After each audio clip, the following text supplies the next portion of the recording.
फौजी अदालतों में सिविलियंस के ट्रायल के फैसले के खिलाफ अपीलों पर समाअत। वकील ख्वाजा हारिस ने आर्मी एक्ट रूल्स में फेयर ट्रायल का मुकम्मल प्रोसीजर फ्राहम किया गया।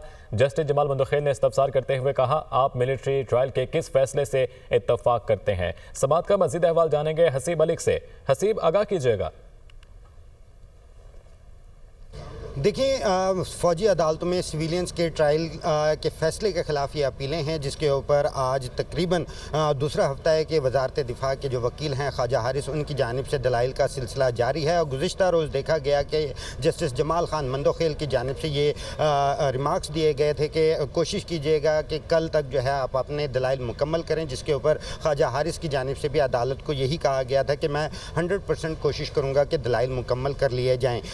दूसरी जानिब जस्टिस अमीनुद्दीन खान की जानिब से रिपोर्ट तलब की गई थी कि फ़ौजी अदालतों में अब तक कितने सिविलियंस के ट्रायल मुकम्मल हो चुके हैं, और इसके साथ साथ दीगर अहम पॉइंट्स जो है वो अदालत की जानिब से उठाए गए थे। आज भी ख्वाजा हारिस की जानिब से दलाइल का जो सिलसिला है वो जारी है, और अदालत की जानिब से इस्तफसार किया गया था कि आप कौन से फ़ैसले के को जो है इस पर तस्लीम करते हैं। और उसके हवाले से बताया गया कि जो 9 जजेस की जानिब से अक्सरियती फ़ैसला था लियाकत हुसैन का, ख्वाजा हारिस की जानिब से बताया गया, और उसके अंदर उनकी जानिब से ये भी कहा गया कि FB अली की तौसीक की गई थी लियाकत हुसैन केस के अंदर। तो दलाइल का जो सिलसिला है वो जारी है, आईनी बेंच समाअत कर रहा है। और ख्वाजा हारिस की गुज़िश्ता रोज़ उनकी जानिब से ये कहा गया था कि कोशिश करूँगा कि आज अपने दलाइल मुकम्मल कर लूँ। जी ठीक है हसीब मलिक, बहुत शुक्रिया आपका।